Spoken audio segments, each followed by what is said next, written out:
Today we're going to chat a little bit about the use of a computer-aided dispatch data set of lifeguard activities that comes from Newport Beach, California. To start off, I have no financial conflicts to disclose, although I do want to clarify that I do not work for the city of Newport Beach. I do work for an allied agency in California. So this project was spawned from kind of the loaded question on the screen: what do lifeguards do? And the lifeguards watching this presentation could probably quickly come up with a list of responsibilities or activities of what we think we do. And we could certainly stay up until the sun comes up tomorrow trading stories. But ocean lifeguards, at least in the United States, have largely failed to use data as a driver of progress in a way to improve service and training and drive operational practice and evolve the profession based on scientific evidence. What we do know about lifeguard activities is largely anecdotal and based or derived from counts and statistics. The counts, the way that they're currently collected, they're collected at the end of the day when lifeguard bodies are tired and they're hungry and they're sunburnt. And so in reality, a lot of these statistics are collected in a retrospective way. Even if it's just by a few hours, they're still subject to recall bias, they're subject to social desirability bias, and other kind of human elements that threaten the validity and reliability of such records. What this project is basically doing is taking advantage of a new system that the Newport Beach lifeguards have used that is collecting data in real time and in a very precise manner. Our goal is to take a closer look at this lifeguard data to find out what the evidence is saying about lifeguard activities, and then try and figure out a way to practically improve service and save lives. Quick overview, we'll talk about the study location in Newport Beach and the Newport Beach lifeguards. I'm going to explain a little bit about the computer-aided dispatch program they're using, talk about a linked data set that was created from the lifeguard activities data set, and then share some preliminary findings and our plans for the coming months. Okay, the study location. Newport Beach is in Southern California on the Pacific coast of the United States. Newport Beach is a city of about 70,000 residents. It has a large harbor with over 4,000 boats registered. There is 16 kilometers of coastline. It's a big sandy beach, a mild climate, frequented by tourists year-round. This video was recorded in January. I don't know what your January looked like, but this is what mine looks like. Home to world-famous surf break, the Wedge, big waves. It is a beach community. The Newport Beach lifeguards are organized as a branch of the fire service. This is something that's kind of common in Southern California, is that the lifeguard departments are organized under the fire department. All the lifeguards are professional lifeguards. There are no volunteers. The Newport Beach guards have 15 full-time permanent lifeguards. These are salaried employees of the city. There's 3 chiefs, 9 captains, and 3 lifeguard officers. The permanent lifeguards are EMTs, scuba certified, and kind of act as in a supervisory role over the about 230 seasonal lifeguards that augment those permanent lifeguards in the summertime. The seasonal lifeguards have, when they come in, about 120 hours of training. They're trained to a first responder, first aid level, and then many of them are also EMTs. The city of Newport Beach also runs a huge junior lifeguard program with about 1,300 kids and over 50 junior lifeguard instructors. So Newport Beach lifeguards have 2 headquarter buildings, over 38 lifeguard towers. 3 of those are bayfront, 13 frontline lifeguard patrol vehicles. They have 2 rescue watercrafts, and they have 3 Sea-Watch rescue boats, which are twin-screw 33-foot crystal liners designed to work in the surf, back up and pick up swimmers. We have a map of the city here. So the Newport Beach patrol area covers about 10 kilometers, and it's broken into 3 divisions.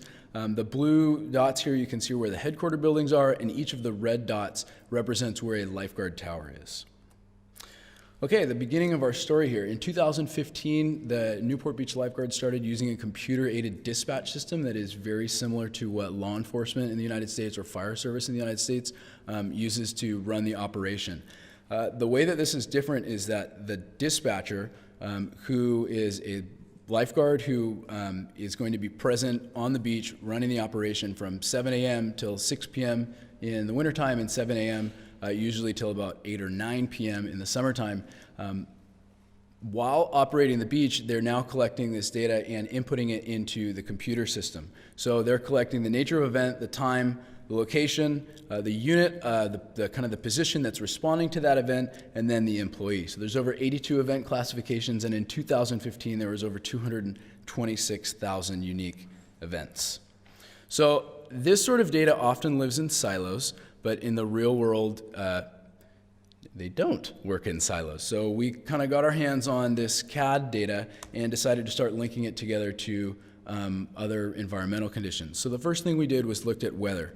The weather data was collected, we used the public historical weather database that's collected from the nearest airport, the Santa Ana International Airport.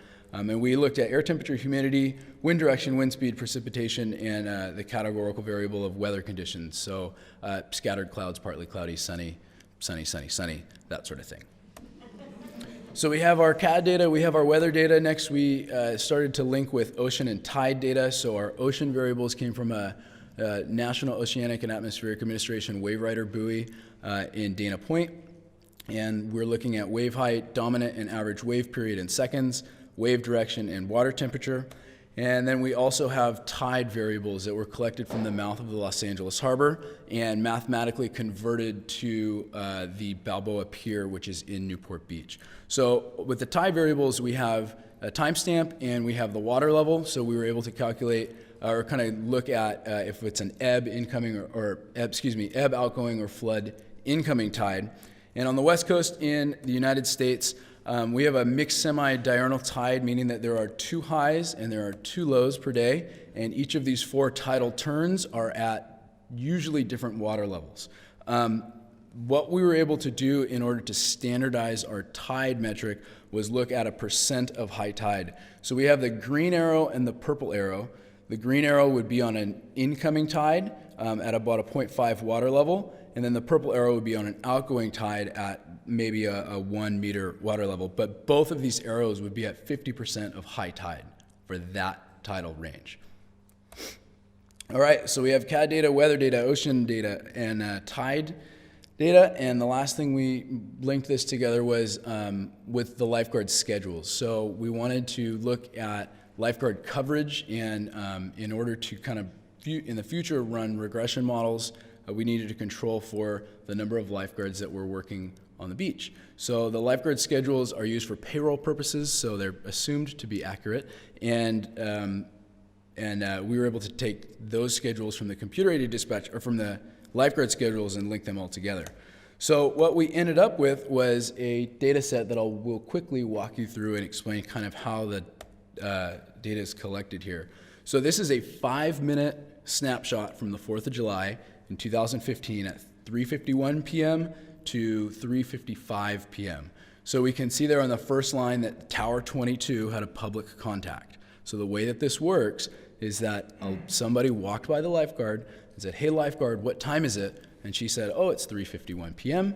and then picked up the phone and said, "Public contact times 1." And the dispatcher logs that. So this is in real time, where now we have that sort of data collection compared to before, where they would call up the end of the day and say, "Hey, how many public contacts did you have?" And the person would say, 25. Okay? So as we go down, we can see that there was a preventative action to the left of Tower 61, and we keep going down. The TW, the tower wedge, so the wedge tower had 3 public contacts and an animal warning, and then there was a rescue and 2 preventative actions at Tower 71. So with each of these events, we have the latitude, the longitude, the unit that responded, the number of lifeguards that were currently working at that time. So there are 73 lifeguards working. Again, this is a 5-minute time range, so a lot of these next variables aren't going to change. But as we move across, we can look at the temperature, the humidity, the weather variables for each of these events. we can look at the ocean conditions, and then again, we can look at the tides. So again, this is a 5-minute period, so these things aren't changing very much, but we have a whole year of data to look at. Okay, so we have this data set. What now? Here's kind of a quick breakdown of what happened in 2015. I'd like to draw your attention to the bottom right-hand corner where we can see that these 6 event classification, or these 6 classifications, accounted for over 214,000 of the 226,000 events. So these 6 classifications account for about 95% of lifeguard activities. Preventative actions were far and away the most common nature of event and the most common activity for our lifeguards. And then we can see too here the breakdown of activity by month. Something that we were able to do with the location was start to build maps and build heat maps of what events are happening where. So this is a map of the city's rescue concentration. So for all the rescues, there's about 4,000 rescues in 2015. We can see that they're very concentrated right here in the Newport Point, which makes sense. There's a parking lot there, there's a pier there, there's lots of restaurants there. And then up into West Newport in the upper left-hand corner of the map, you can see that there is a lot of rescues as well. We move forward with medical aid concentration. So surprisingly, a lot of our medical aids, and a medical aid was classified as any medical event where the person was either transported to the hospital in an ambulance or they were recommended to see a doctor and they self-transported. But most of our medical events were happening in that Division 2 area. This was closer to the Balboa Pier. A couple things to note here is that the medical aid, this event classification does not include stingrays, or else there would be kind of a heat spot over in Corona del Mar in another part of the map. And it's thought that there are a lot of medicals in this area because in this Division 2 area, it's a very steep beach, and at high tide, we experience a lot of musculoskeletal and broken necks sort of injuries in this area, just because it's a big kind of dumpy shore break wave that happens there. We can look at preventative actions. Again, this preventative action map kind of mirrors the rescue map. Not too much surprising there. We have a little bit more concentration in other parts of the city, and then public contact concentration. So when we look at these maps together, we can kind of start to look at what's happening where and start to theorize and hypothesize as why. So something that was quite interesting when I first showed this to the Newport Beach Lifeguards was we were looking at where the public contacts were happening, and if we can kind of use public contacts as a proxy for how concentrated the beach is. Most of the public contacts are happening in the bottom right-hand corner at this beach called Corona del Mar, and it's packed there all the time. There's a huge parking lot. But when we look at where the rescues and the medical aids are happening, they're happening in other parts of the beach, so there must be something else going on here, which gives us reason to believe that conditions do matter, stuff that we mostly know as lifeguards. Okay, rescues by day of the week, not too much surprise here. Saturday and Sunday were our biggest days, followed by Monday and Friday. We think that the Monday rescues are largely due to the 2 holidays that we have during the summer. So kind of Labor Day and 4th of July holidays in 2015 also caused a Monday holiday. Rescues by time of day, so we kind of peaking around 2 o'clock, but this 1, 2, 3, 4 o'clock in the afternoon is when we're experiencing most of our rescues. When we move on here, the blue bars here are count of rescue coverage, or excuse me, lifeguard coverage, so how many lifeguards are working on the beach, and the red is the count of rescues. So you can very clearly see the defined season that Memorial Day, kind of at the end of end of May and the beginning of June, there's a big spike, a lot of lifeguards are working, and then right kind of in the middle of September, all the lifeguards go home. So what's interesting here to me is looking at, we have these times of really high rescue activity. When we look at the 2 circles here, the guards were pretty prepared for these times. I mean, there was a lot of rescues. This is an hourly count, so that spike on the upper right-hand corner means that there was an hour kind of there in late August, early September, where there was over 60 rescues in 1 hour, right? They were pretty prepared for it. They had a lot of people on duty. What's interesting to me is when we start to look at these other periods of these shoulder seasons where there are high rescue activities and there are very low, there's a low coverage level. So I'm looking forward to doing kind of some stratified analysis by season to see what are some of the other factors that are contributing to these shoulder season periods of high rescue activity. Okay, looking at some of the other variables, we have a box plot here, so just as a brief reminder, each kind of section of this plot is a quartile. So if we look at kind of the red 25th percentile to the 75th percentile, that means that the middle 50% of the data is in that blue box. So this allows us to look at kind of the spread of the data and then see where most of our rescues are happening in accordance with these variables. So this 24 to 30 degrees centigrade is kind of when we're making a lot of rescues. Water temperature, again, not too surprising. About 75% of the rescues are happening between 20 degrees and 24, 25 degrees. And then wave height, again, this 0.8 meters to 1.2 meters is when we're having a lot of rescues, although that there are quite a few rescues all the way up into the 1.6, 1.8 meters. Again, with the wave height, this is wave height at a buoy that's offshore. So surf, when it gets to the shore, is much bigger than that number. Okay, rescues and tides. This was something that was very interesting to me because when I was a lifeguard and I was sitting in my rookie class, I was told by my lifeguard instructor that most of our rescues are happening on an outgoing tide because that's when the rip currents are pulling strongest. I have believed that my entire career, as have most of the lifeguards that I work with. So this was rather surprising when we saw that there were more rescues that happened on a flood tide in the city. And the colors here break down the different divisions that I explained at the beginning of the presentation. So in every single division, there were more rescues on an incoming tide versus an outgoing tide. And this isn't a huge difference, but I was expecting the rescues to be much higher on an outgoing tide than an incoming tide. This is that percent of high tide, that standardized tide metric I explained a few minutes ago.